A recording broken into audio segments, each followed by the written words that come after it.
Bonjour à tous, ravi de vous retrouver pour un premier Road to PropFirm où je vais vous montrer deux choses aujourd'hui. Je vais vous montrer un recueil de positions que j'ai prises durant la dernière semaine, durant cette semaine-là, puisque c'est des choses qui se font du mercredi au mercredi.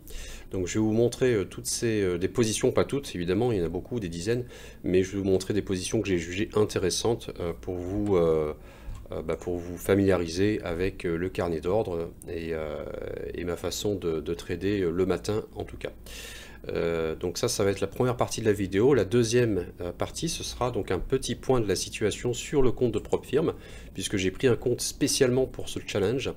C'est un compte de 50 000 $, et je dois monter ce compte-là, en fait faire un target à 3 000 $, c'est-à-dire gagner 3 000 $ avec un compte de 50 000 $, sachant, je le répète, que ce compte de 50 000 $, je ne peux pas perdre plus de 2 500 $. Donc imaginez que finalement je n'ai que 2 500 $ sur mon compte de trading et je dois générer une performance de plus de 100%. Donc c'est ça qu'on demande à toutes les personnes qui passent un challenge à quelques détails près suivant les PropFirm. Voilà, et je vais également préciser un petit peu le format de cette vidéo là, parce que vous allez la voir en fait tous les mercredis. Donc je vais essayer de faire vraiment très simple en termes de format, très naturel, et j'ai pas trop envie de passer du temps pour la post-production comme on appelle. Donc je vais vous montrer effectivement donc ces prises de position. Et oui, rappel, donc le but pour moi c'est de vous montrer de semaine en semaine l'évolution de ce compte, l'évolution de mon trading. Donc je vous recommande effectivement de suivre ces émissions de semaine en semaine, parce que vous allez pouvoir connecter avec le marché si vous le tradez également.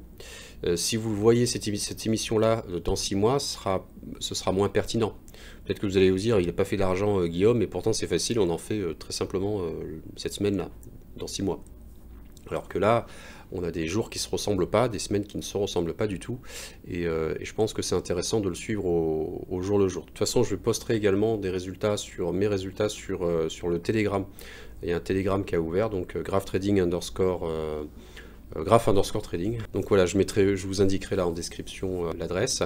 Que dire d'autre? Voilà, c'est la seule règle que moi je m'impose, c'est de vous montrer ces positions-là, de vous parler de mes résultats, d'être complètement transparent avec ça. Et ouais, j'aimerais vous prouver que c'est possible. Après, la seule promesse que je ne fais pas, c'est la performance et le temps. Je ne me fixe pas de temps imparti pour ça. Ça peut prendre 1 mois, 2 mois, 3 mois. Peut-être que ça sera plus rapide, peut-être plus lent. On est parti pour ces prises de position commentées. Voilà, on est parti. Donc, c'est une vidéo du 20... Ah, j'ai marqué 23, mais je dois marquer 22. Ok, donc du 22, j'ai un petit souci dans la notation. Je vais vérifier. Ok. Donc dans cette journée-là, j'ai pris quelques positions. Sur certaines, j'ai eu un petit peu chaud. Et là, en fait, je vais commencer par une position justement un peu difficile pour moi. Je pense que vous apprendrez plus en vous montrant des positions qui m'ont mis en difficulté qu'en vous montrant que quand ça marche parfaitement. Je sais bien que c'est la mode de montrer que du succès, mais je vais vous montrer en fait un peu les deux parties et comment je gère en fait les positions qui sont un petit peu difficiles pour moi. Donc je vous montre un peu mon setup. Ici vous avez un écran TradingView avec plusieurs onglets, plusieurs bons. Vous avez ici le carnet d'ordre, un Jigsaw, d'accord. Vous avez également, ah oui, mention spéciale également à mon ami Karen de AK Trading qui m'a filé son template qui est pas mal. Je trouve qu'il est assez plaisant à regarder. Donc, en fait, Jigsaw vient avec des couleurs extrêmement dures, rouge et bleu. Celui-ci est beaucoup plus apaisant quand on trade avec. Également, vous avez ici donc le Superdome de Tradovate, c'est-à-dire qu'en fait, moi, je passe pas mes ordres sur ça. J'ai plusieurs comptes et en fait avec Jigsaw on peut pas répliquer les trades, on peut pas les copier sur tous ces comptes. La raison pour laquelle en fait je mets un Jigsaw ici, un carnet d'ordre complet avec l'inside print, avec plein d'informations, et je passe mes ordres uniquement avec le Superdome, d'accord. Donc le Superdome, vous avez le compte qui termine par 40, donc le reste est flouté. Ça c'est le compte que je trade hein, et que je réplique sur tout plein de comptes. Vous avez ici un carnet qui est celui de Tradovate. Alors c'est un carnet très simple, mais c'est vraiment du level 2, sauf qu'on n'a pas les ordres qui sont passés au marché, on appelle ça les ordres agressifs. Mais néanmoins, ça donne déjà certaines informations au niveau des bids et des asks, current est au-dessus et en dessous. Voilà, donc ça c'est mon setup, il est très simple, entre guillemets. Il y a un graphique avec plein de trucs dessus. Donc ça c'est mes... J'ai quoi? J'ai de la VWAP, j'ai des lignes de support de résistance, j'ai des commentaires que je mets ici. Et grosso modo ensuite je regarde l'action du prix au niveau du carnet pour confirmer tous mes setups. Donc je vais vous montrer comment... alors là oui, dans la vidéo je vais accélérer vitesse x2 pour que ce soit... Parce que ce trade là est assez long, donc je l'enclenche. Vous avez ici de l'eau, et je mettrai sur pause si besoin. Vous avez donc ici, je mets sur pause. Donc j'ai mis de l'eau au niveau des 109-205. Donc 109-205, ça correspond à peu près à cette barre. Vous voyez, ça c'est une... Et je me suis dit, très bien, on est venu casser cette barre là. Et je pense que après cette belle montée, on pourrait rebondir sur ce support là pour continuer à monter. Parce que finalement, quand on regarde, ça fait un V. Un V, qu'est-ce que c'est? C'est une pain barre, c'est une réjection. Donc moi, je me suis dit, c'est super. En fait, on a chassé les vendeurs, on a pris la liquidité, et maintenant on veut monter dans le marché. Voilà. Ok, donc si je vous fais une petite flèche, mettre ça en blanc. Mon scénario, c'est ça. On est venu casser ici, on est venu remonter. Là, on redescend. Et moi, je veux faire un trade comme ça. Alors c'est sûr, je ne vais pas vous montrer beaucoup de trades si je passe du temps à les expliquer, mais je pense que c'est plus clair comme ça. Moi, je veux en fait profiter du rebond. Vous voyez, c'est pas, on n'est pas sur un truc ultra compliqué. Au niveau de l'analyse, ça c'est de niveau analyse marché slash analyse du scalper, puisqu'on est sur du 1 minute. Donc ça c'est mon scénario, j'ai placé deux contrats, pardon, pas deux ordres, je dis toujours ordre pour contrat et vice versa. Donc j'ai placé deux ordres sur 109-205, ok, et je vais être exécuté. Donc je suis exécuté, vous voyez, quand je suis exécuté, vous avez la position qui indique que j'ai deux ordres. Donc 24, c'est parce que c'est x12, c'est copié sur tous mes comptes. Donc là j'ai 24 lots, mais ok, j'ai pris donc 2 lots sur chaque compte, et je suis dans le marché. Le but ici, comme vous allez le voir, donc je vais laisser la vidéo se dérouler, c'est sortir un contrat. Alors, j'arrête là, je mets en pause la vidéo. C'est sortir un contrat à 210, je prends un tick de gain, et un contrat à 215, et un deuxième tick de gain. Donc moi, c'est ça que je veux. Un tick, c'est 15 $. Le problème, c'est que, vous voyez le prix, j'ai eu un petit retour rapide sur mon prix d'achat, et même en dessous, c'est-à-dire qu'en fait, j'ai perdu déjà un tick. Avant même, je suis rentré dans le marché, mais je suis déjà à moins un tick. Parce que pour sortir, il faut qu'on regagne la case 205. Donc, quand c'est comme ça en général, bah, vous allez voir ce que je fais. Mon total sur un trade, c'est 3 lots. Donc, je peux également... Donc là, vous voyez, c'est ce que j'ai fait. Je vais mettre sur pause. J'ai enlevé la sortie à 215. Qu'est-ce que j'ai fait? J'ai sorti déjà un ordre à 205, puisqu'on a regagné la case. Donc je me retrouve non plus avec 2 lots, j'ai scratché entre guillemets un contrat, j'ai scratché un lot, et du coup il m'en reste un dans le marché. Je voudrais le sortir avec un tick de gain, et si jamais le marché se retourne contre moi et qu'on va taper dans les 200, je pense que c'est une zone qui est intéressante, et c'est pourquoi en fait je vais renforcer avec 2 contrats. Donc j'aurai en tout 3 contrats dans le marché, sauf si je suis exécuté avant ici. 3 contrats dans le marché, c'est... Pour moi, c'est bon, c'est mon maximum. En général, je shoot des 3 contrats quand ça va bien. Ici, l'heure, vu la barre que j'ai mis ici, donc il est à peu près, je pense, ça doit être un peu après l'Open, puisque chez nous, il est 2 heures de plus. Donc l'Open Europe, à Moscou, ça commence à 11 h. Mes graphiques sont affichés avec mon heure à moi. Voilà, donc en fait, c'est 11h33, il est 9h30, heure de Paris. Donc là, j'essaie de réfléchir, je me dis, hop, là, vous voyez, donc, bon, mon curseur est ici, parce que c'est là que l'action va se passer, hein, si je vais, donc, je me disais au début, vous voyez, ça peut partir vers les 215, donc si je me mets ici, c'est là, mais bon, j'ai changé d'avis, j'ai remis sur 210 pour être un peu moins gourmand et prendre un tick, et on voit de toute façon que j'ai encore perdu une case. Ok. Donc le trade se déroule. Qu'est-ce qui va se passer d'après vous? Est-ce que je vais être exécuté ou pas? Donc qu'est-ce qu'on voit? On va s'arrêter sur le carnet. Donc on voit qu'en fait ici, les acheteurs au bid se retirent. Globalement, j'ai un signe négatif. J'en avais 2600, quelque chose comme ça. Et on voit qu'en fait les acheteurs au bid se retirent. Et au contraire, Les vendeurs à l'ASK, en fait, ici, eux, ben, il y en a quelques-uns, il y en a 1200, et globalement, ils s'ajoutent. Donc moi, ce que je vais regarder, c'est la vitesse à laquelle on va remplir, on va venir mettre des contrats sur le niveau de prix 200.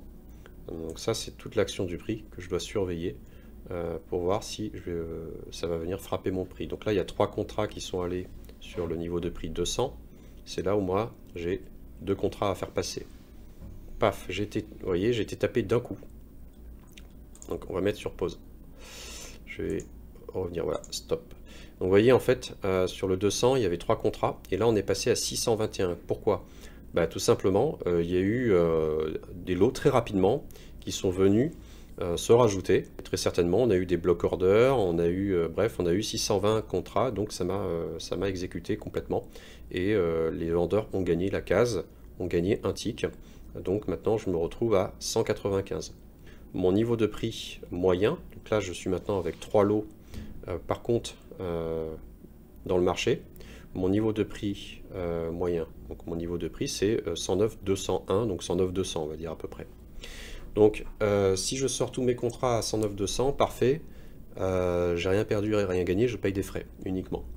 Ils sont pas très élevés, c'est 2 $ l'aller-retour. Maintenant je suis dans le marché et donc je dois surveiller, voilà, comme le lait sur le feu, ce qui se passe.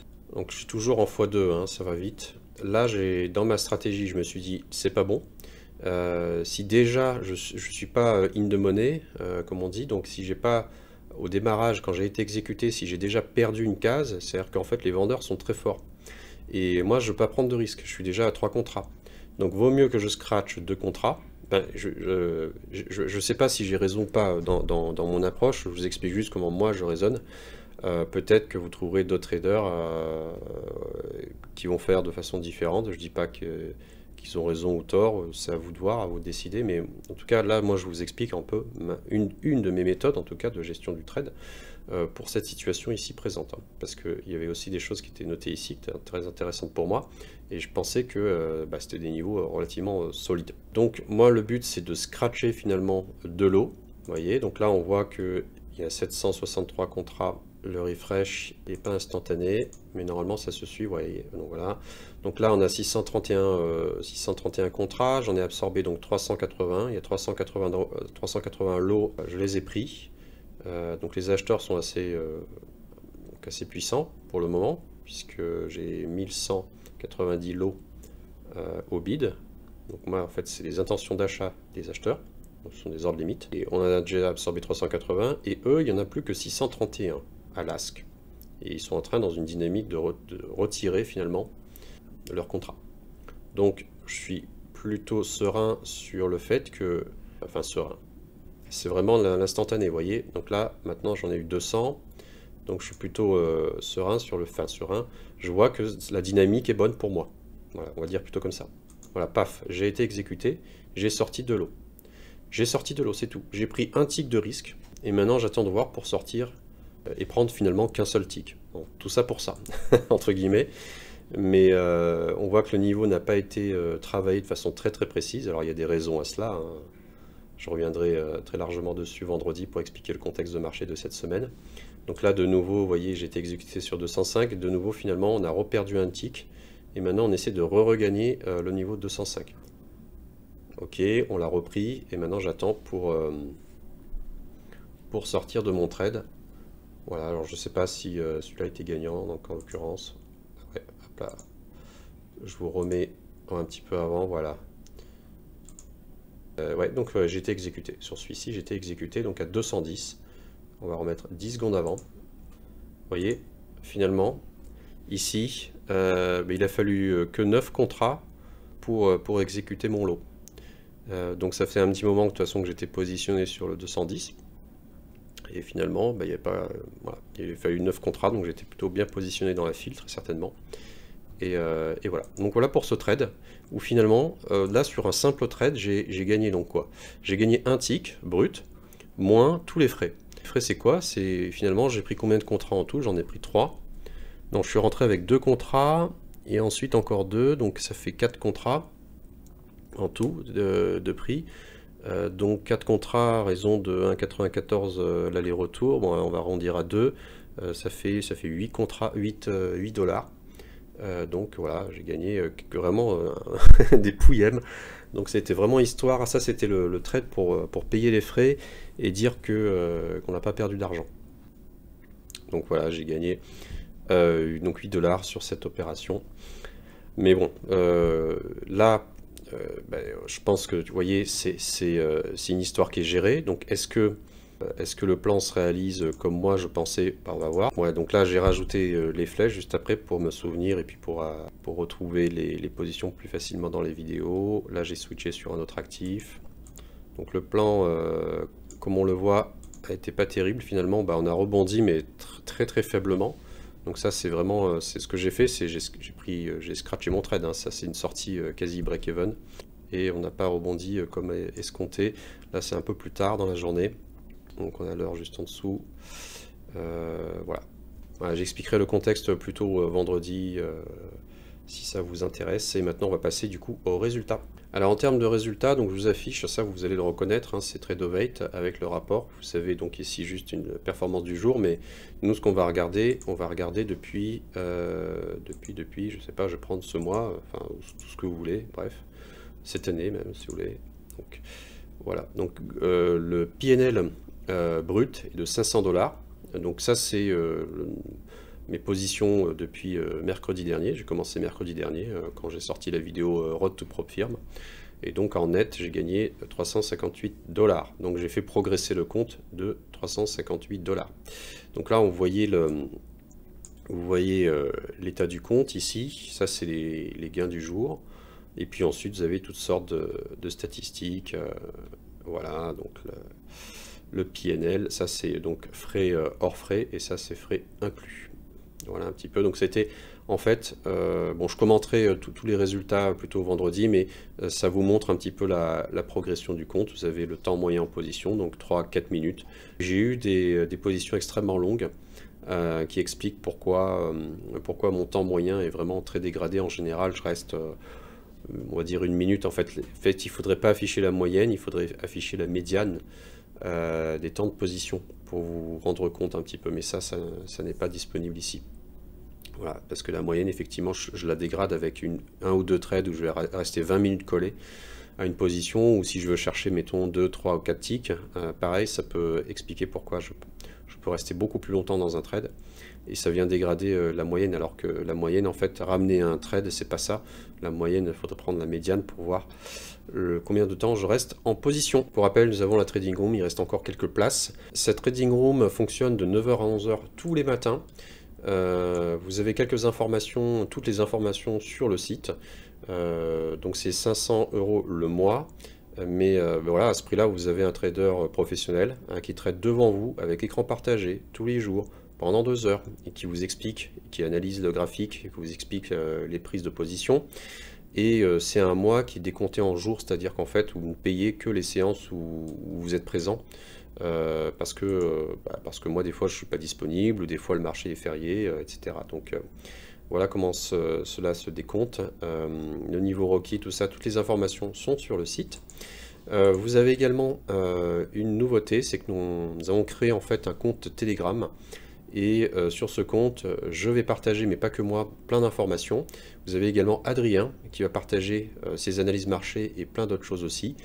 Si vous posez la question qui est Adrien, je vous encourage à vous abonner à notre compte Telegram pour savoir qui c'est.